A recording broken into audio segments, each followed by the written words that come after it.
Si votre habitude est de toujours renvoyer à demain ce que vous avez à faire aujourd'hui, vous souffrez d'une maladie gravement mortelle pour vos rêves, la procrastination.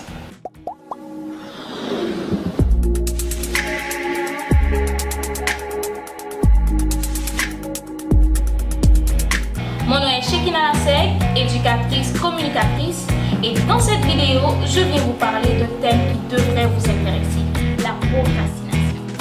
D'abord, nous ferons un survol sur ce qu'est la procrastination, pour parler de ses manifestations, ses conséquences, et enfin, je partagerai avec vous quelques astuces pour vous aider à vaincre ce mal. Et c'est parti!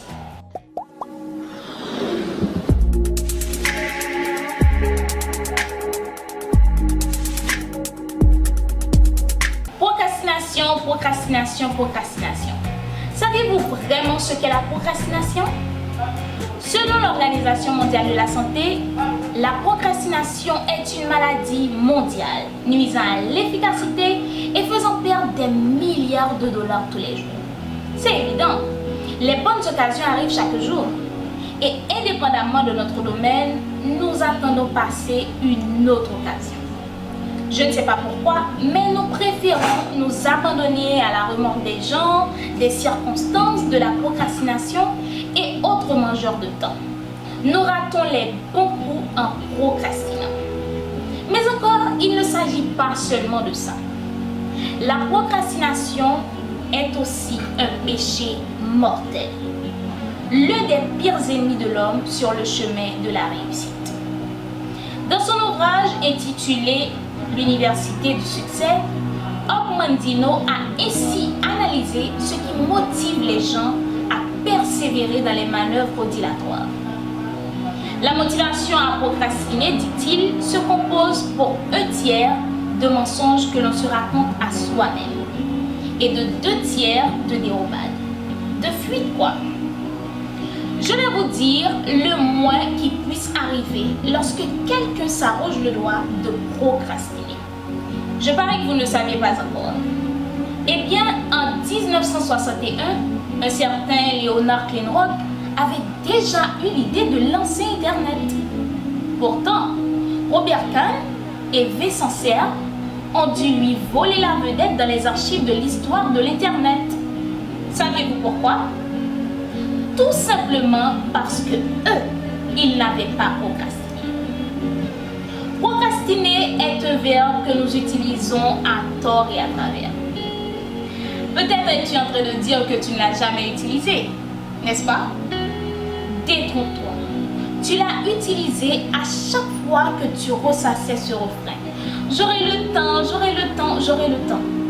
Et en la pratiquant chaque jour, nous devenons des procrastinateurs invétérés. Nous laissons cette mangeuse de temps tuer nos rêves et nous conduire tout au moins à l'immobilité et pourquoi pas, disons-le, à l'échec probant. Si bien que dès notre enfance, nous avons déjà appris à la pratiquer en laissant les devoirs de vendredi pour dimanche soir, en étant convaincus de pouvoir arrêter le temps et que les 24 heures du samedi resteront intactes. Et boum, panne d'électricité, panne de solution, panne de rêve d'arriver le lundi matin avec un devoir bien fait. On se dit, puisqu'on l'avait, on l'aura. Mais dites-moi, ce temps nous appartient-il? Devenus jeunes adultes, nous attendons les examens pour étudier des notes avec lesquelles nous n'avons jamais les connaissances. On multiplie les copies, on se perd, on se retrouve toujours avec le fardeau de gérer les urgences. Le surménage, la dépression, l'échec, toutes ces souffrances nous viennent d'un seul et même bourreau, la procrastination.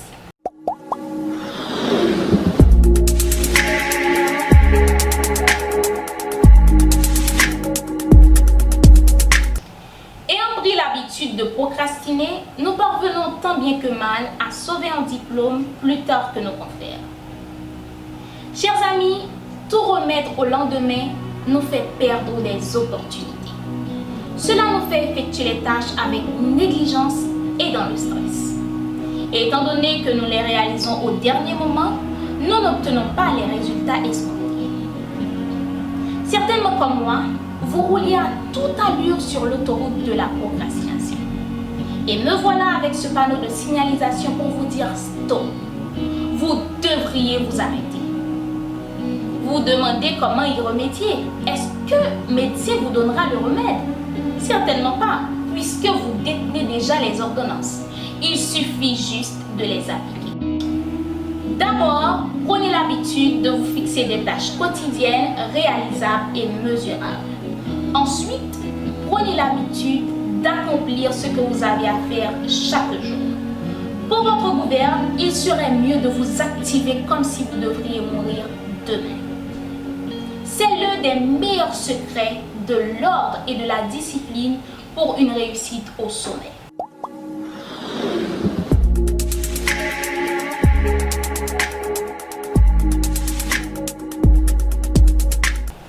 Voilà comment un auteur anonyme traduit cette vérité.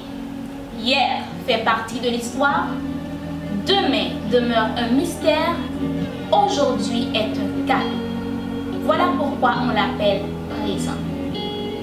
Selon John Maxwell, les gens qui réussissent prennent les bonnes décisions au bon moment et les gèrent ensuite quotidiennement. Enfin, il y aurait pu avoir plusieurs Thomas Edison avant le vrai Thomas Edison. Je veux parler de l'inventeur de l'ampoule électrique. Mais hélas. Et à ce sujet, petite question pour vous. Ne seriez-vous pas ce leader qui devrait accomplir une action avant celui qui va réellement l'accomplir?